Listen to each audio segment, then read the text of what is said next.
Every single year in the summer, we call it riot season because for some reason, there is a coordinated group of individuals that know when to kick things off. This could range from the local to the national and even the international in terms of how they are supported and how they function. But there is a riot function. There is an organization that we call ANTIFA. ANTIFA is a proper noun. It refers to various groups that work together, that are organized, coordinate, travel internationally, set up protests and riots. They coordinate anti-government action. Now, the media keeps telling us they don't exist, which is a lie. I can break down for you, Andy No could break down for you exactly how these groups function, but they use manipulative language as they often do. Right now in Portland, these far leftists have started buying inflatable animal costumes to look silly intentionally while they're trying to obstruct government action and, well, attack people. They smacked a journalist in the face with a pole, Katie Davis Court. They almost murdered Andy No twice, but now they're not stupid people and they are coordinated. So what likely happens is when they start getting heat from the press, they are instructed and provided the resources, likely, to purchase these inflatable costumes so that the next time the press comes down, it looks like a big, silly little party with people dressed like animals. But you know what? Liberals fall for this stuff. Now, I don't think any of that matters for you or I because we are discerning individuals. We had this conversation with Peter Navarro the other day, and he says it's important that Trump play this right because there is a middle ground, and I do not agree. There is a scared ground, but let's be real. I mean, most people have drawn sides. They know where they are, and they don't care what is true.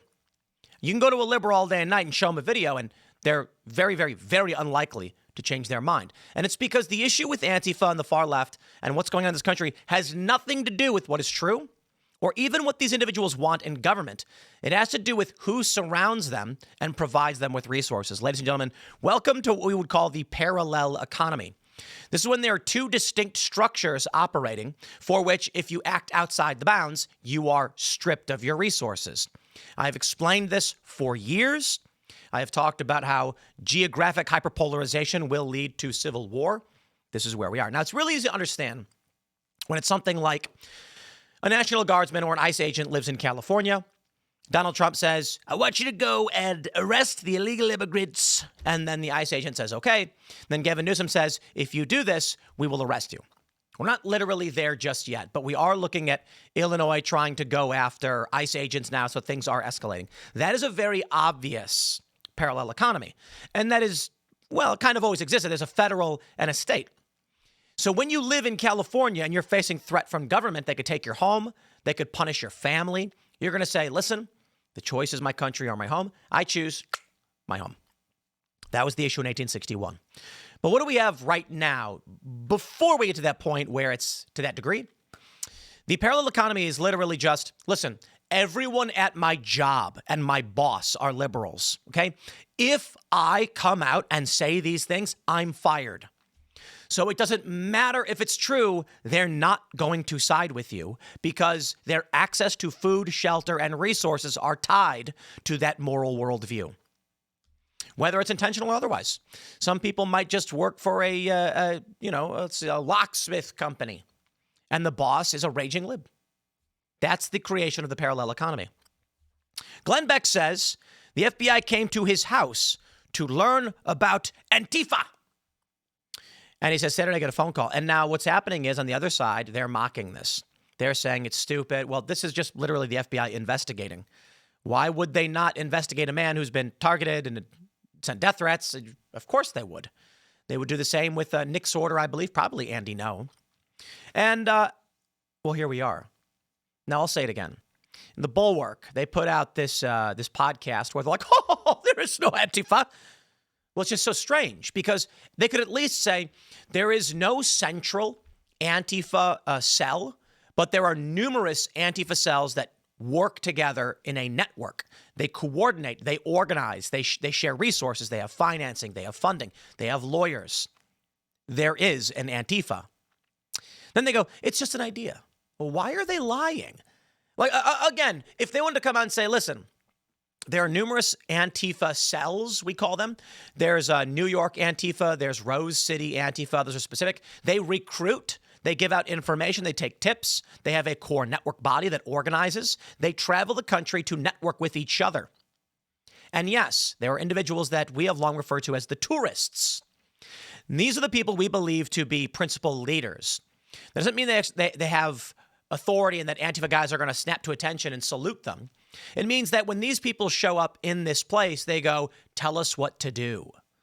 Because while this person may not be formally tied to their organization, they know this is a leader in the movement, who is giving instruction.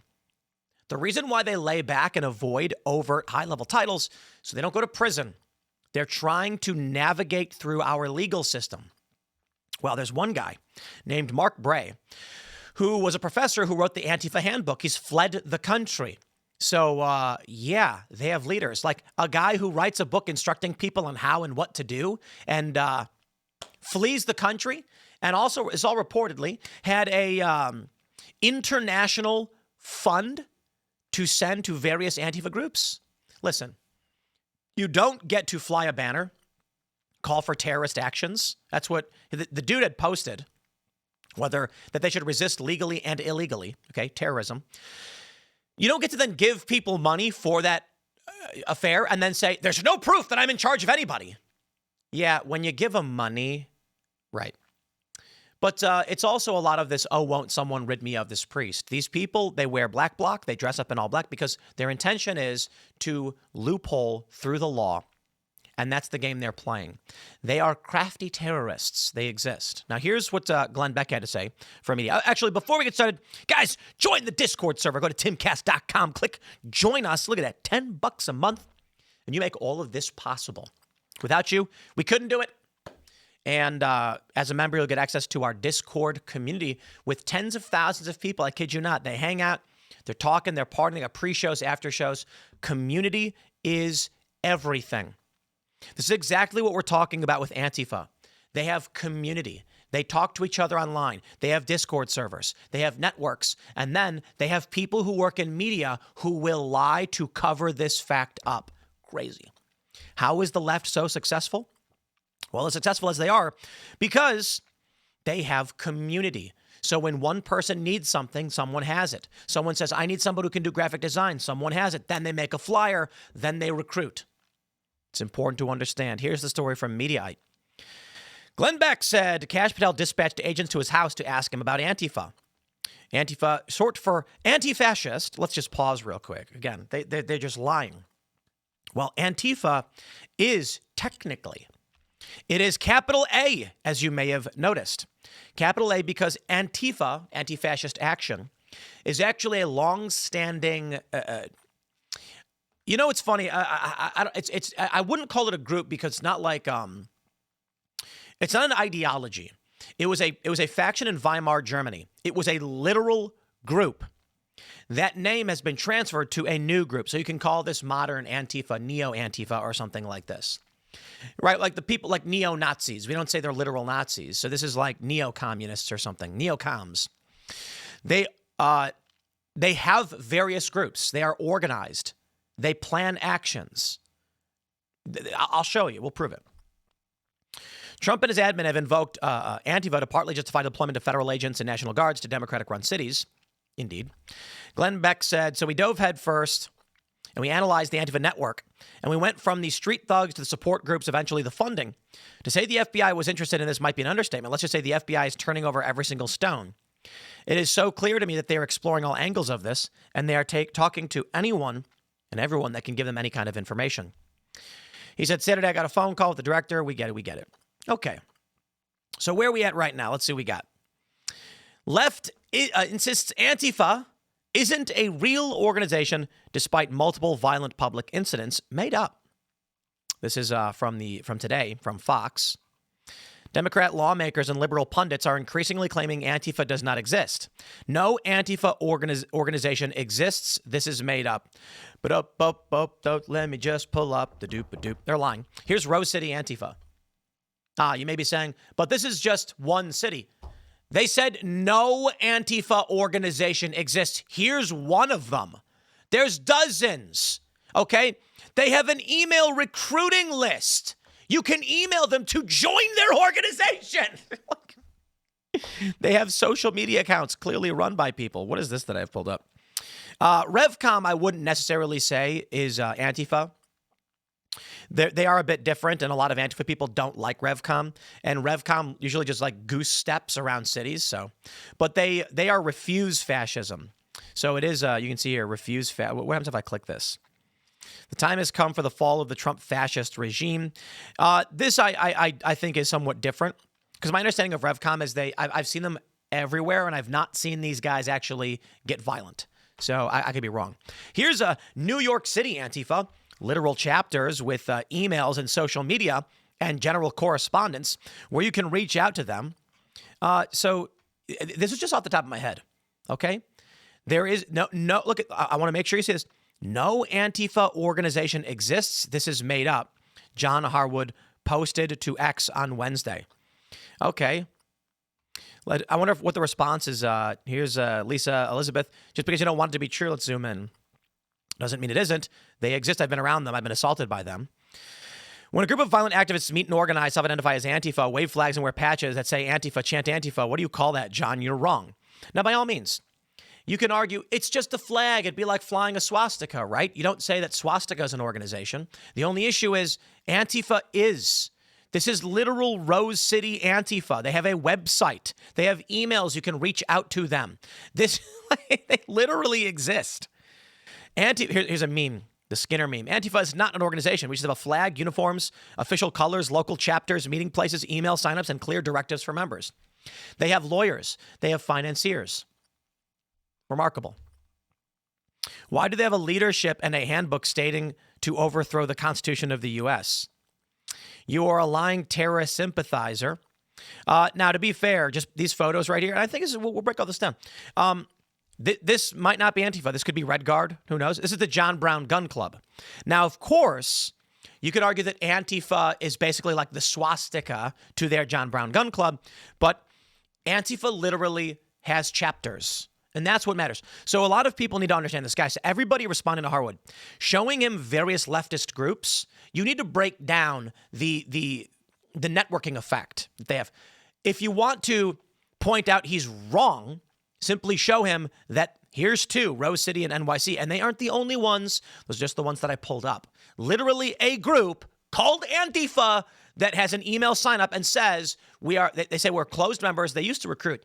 You can email them to get in touch and they'll try and vet you. They're very scared of undercover law enforcement. BS. What do we have here? This one, it says the evil white race must be destroyed. National Antifa Front. I think that's probably fake. I don't know if that's after the purge. We'll live in a workers' paradise. I don't think that's real. It's probably fake. Blah, blah, blah. You're invited to laser tag. Look at this. They're calling for attacking helicopters. Antifa leaders flee Trump crackdown on domestic terror networks. So here's how it works. Antifa is a decentralized organization. It is an organization. John Harwood and these other people are just flat out lying. You're never going to convince me that John Harwood doesn't have Google, okay? Because you can just Google this. When I see someone like Andy Note and he goes, Antifa's real, I say, oh, I'm going to click this and say, oh, look at that. There's a Rose City Antifa, an organization that exists.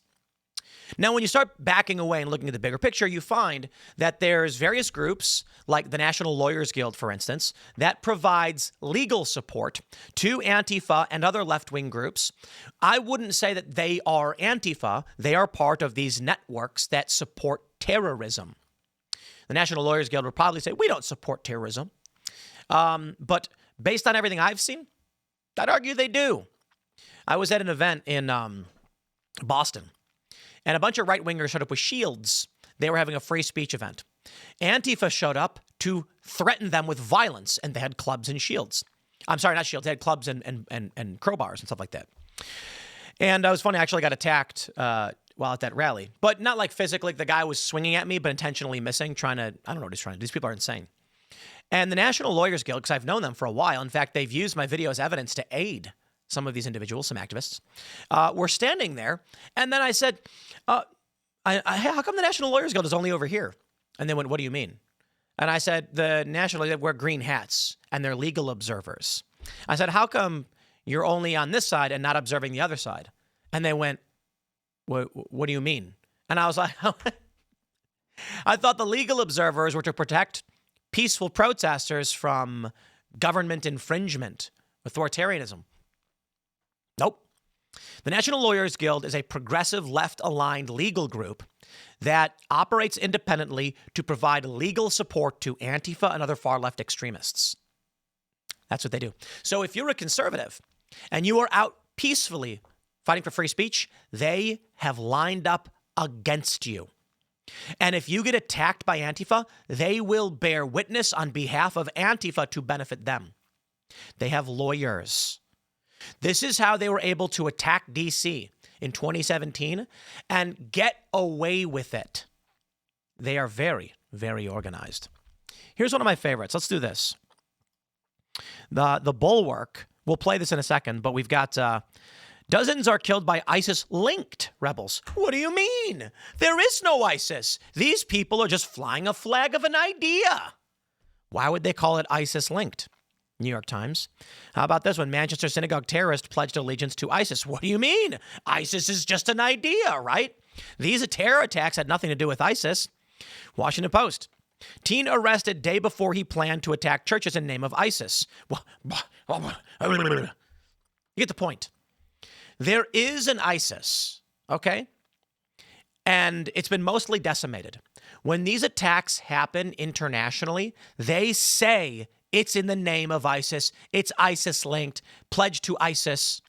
They tell you outright ISIS exists, despite the fact these people have no contact. That's the same thing. There is a core network of individuals that are Antifa. We call them the tourists. I have seen them protest. I have not been to China. I've seen videos of them protesting in China. I have been to Turkey. I have seen these people in Turkey. And I'm sitting here being like, what is going on? This guy was in New York and LA and Seattle, and now he's in Turkey. And there are videos online of them marching in China. We call them the tourists. It's a reference to the fact that every time me and several other journalists, would go to various areas where we expected civil unrest, the same people were organizing in churches and at community centers. Who were these people?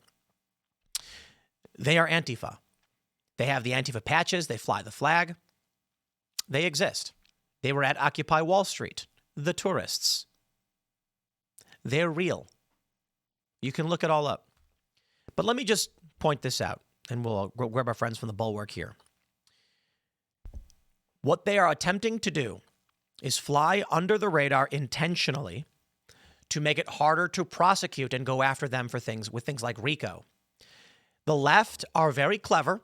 They have lawyers who navigate the law, and they tell them, say this, don't say this, do this, don't do this, claim this. Then they get people in media to lie on their behalf. Well, Sam, what do you think? I stopped it right there at Glenn Beck receiving this call. The director from Patel, right? I mean, that's what he's saying. No, someone else saying that the director wants you to meet with people.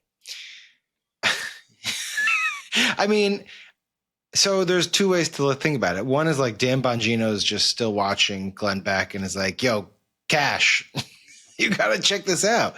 Or I guess Cash is maybe watching Glenn Beck. The other way to think about it is like... Let's just pause real quick and point out the absurdity. The presumption they've made so far is they've not actually presented anything. They've just laughed at the idea. This is what liberals do because there's actually an easy way to describe this. A journalist did a special report on Antifa financing, and the FBI said, we'd like access to your information. We want to pursue these leads. Sounds fairly normal. If the New York Times came out and said, after an investigation, we found this was, here are these things, the feds would reach out and say, we want this information. It happens all the time. In fact, that's why we have shield laws, because law enforcement does routinely request information from journalists pertaining to their investigations. Sometimes the journalists say no because our sources expect anonymity. Other times, depending on how the investigation is structured and it's not coming directly from a source, they'll say, here's everything I got on the mafia that I was researching. Good luck. these guys are just laughing. Because what they're trying to do is, it's like canned laughter. For these liberals who watch this stuff, they're told to just laugh at it. It's stupid. That there's some just normal human beings in the FBI who now are being like forced to watch Glenn Beck and have to process this stuff. And they're like, I guess we got to kick this up the chain to Cash and tell him about Glenn Beck's latest rant. Do they not know that this rant's been going on for a decade? I mean, even Glenn's like, yeah, I've been on this for a decade now. Well, hold on, let's go. We're going to. This is my favorite part. Let's go back to Glenn. Okay, hold on. They still not said anything critiquing the report. They're literally just insulting Glenn Beck and saying nothing. He's talking now about. We're fast forward. We get the scene where he's received the call. The director was very interested in his material. He's like, he's freaked out. He's like, I can't believe I got this call. Yeah, like, the 3 agents are coming to his home. He calls over his producer. It's him and his wife and his producer, and let's see what happens. 3 agents sat in my living room on Saturday afternoon for almost 2 hours. And I immediately called Jason. I'm like, Jason, you're the researcher. It's your fault. I'm going to throw you under the bus. You better get your butt over here. So Jason was there, and my wife and Jason and I sat there, and it was surreal at one point. I talked to him for about 15 minutes just going over the Tides Foundation and saying, if you understand Tides, you'll understand how difficult your job is going to be. And this is information that I first gave on Fox years ago. Let me just say this. Finally, we have an administration and an FBI director that is willing to go in deep. Not surface, but deep. I can only imagine what we could have avoided if anyone in an administration would have done this in 2011. All right, so there you go, Will. So Glenn is like, boy, I really had to educate these guys. They didn't know about the Tides Foundation. They didn't know. These agents didn't know anything about the... This is wild. These guys have... I'm sorry to subject you to this, but I'm waiting for them to say something substantive that I can argue, but all they're doing is just saying what happened and laughing, because this is what liberals are. They're Big Bang Theory viewers. Sorry, Big Bang Theory viewers. I have no respect for you. The vast left-wing conspiracy. I feel like I really served my country today. This is every crank's dream, right? Is that the FBI is going to call and be like, we really think you're onto something here, Glenn. It's so crazy that with everything going on in this country. What is the Tides Foundation, guys? You've not addressed the substantive claim that has been made. I mean, it would be very simple if they started laughing and say, guys, the Tides Foundation does X, Y, and Z, A, B, and C. This is the argument. He could do something like that. They don't. Well, maybe he will. I'll give him the benefit of the doubt. Let's see. He's got 40 seconds. Less than. Kash Patel directs, I think, 3 FBI agents to go hang out with Glenn Beck for a couple hours. Glenn Beck can't even explain this stuff, so he has to have his producer come, who's like the real kind of originator of these crazy ideas, and then they just, he drops knowledge, as you said. I mean, he said, I've been putting this stuff out there for years. What do you think producer Jeremy was thinking when Glenn was like, Jeremy, you're on the hook for this shit? Jeremy's probably like, man, Glenn, I've been just fucking bullshitting for a while now. This is getting they never actually address any of the claims about Antifa. You see, this is the thing about your IQ level if you're watching some of these podcasts. I got to be honest, guys. I don't know how you do it. I mean, maybe you don't because you're watching me. But I've been on shows and I've watched shows, and it's hard for me to do. I'm impatient. It can be patient, but I can get real impatient, especially in things like this. I had a guy, I was in Texas, and a guy bumped into me, and he said he's a big fan, and he was just asking, like, how... It's like you always seem to know what to say, like when you're having these arguments and these debates. And I'm just like, the thing is, I don't think I'm the smartest person in the world. I just think before I speak. So my point is, I already know what the arguments are going to be because I've analyzed these circumstances and asked myself these questions. When I first encounter the black bloc anarchists, we call them at Occupy Wall Street, we start asking questions about who they are, what they do, what are their motivations. We go to these meetings, and it escalates from there. Eventually, they get branded Antifa. They start flying this flag. They're anti-capitalist, they're tanky, there are various disparate leftist ideologies, but they started flying this flag and this banner and operating under these affiliated networks with resources. We learn about why they do what they do. We've had conversations. So it's 10 years ago. Someone says, what is Antifa? And I say, Well, I've been researching this for some time, and I would argue that it is a decentralized organization, meaning there is organization. There's not a strong hierarchy, but there is a hierarchy. So to put it simply, there are leaders. You have seen people like Mark Bray, who's been outed. He is a functional leader. This doesn't mean that he goes and commands all the Antifa. It's more of a whisper network thing. Now, what he does is he provides knowledge, access, resources. He reportedly was running an international financing operation to provide resources to various Antifa in some capacity. That's what we would describe as a leader. But they intentionally operate in a decentralized manner so that they can avoid RICO charges and hard takedowns, particularly for situations like this. So Rose City Antifa exists. They'll have limited communications with other networks until one of the tourists will move from Rose City, Portland, to another city to help coordinate protest actions. They do it on the down low. I've been in these activist circles. I've been in these buildings. It exists. So clearly there are leaders. As we often say, even lobsters have leaders. The purpose is to avoid detection by federal law enforcement. And Glenn Beck saying he's been doing this for years. Well, the issue is the Biden administration has no interest in stopping people who are aiding and abetting them. An example is when people were protesting masks during the lockdown, Antifa attacked them. And it's like, wait, hold on. The people protesting masks weren't even like far-right people. It was just anti-mask people saying, well, I shouldn't have to wear a mask. Why are Antifa? Because Antifa is co-opted and easily controlled by powerful interests. This is the point. They are privateers. So let me put it like this. If you really want to understand what Antifa is, consider it a black flag. It is a Jolly Roger. It is the Totenkopf, the skull and crossbones.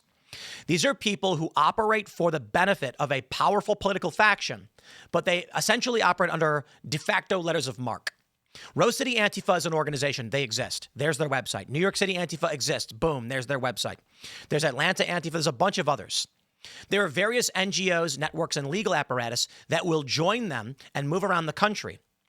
The point is, powerful interests will go to them and say, I can't be seen cavorting with the likes of you, but here's effective letter of marque. Do the job. Back in the colonial era, which is hundreds of years, by the way, when pirates would ransack like a French vessel, the French weren't retarded. They'd say, those were Englishmen who did that. And they were just flying a black sail or they weren't flying a flag. They'd go to England and say, it is your people who are attacking us. They go, oh, but they're pirates. We have nothing to do with this. As if we're stupid.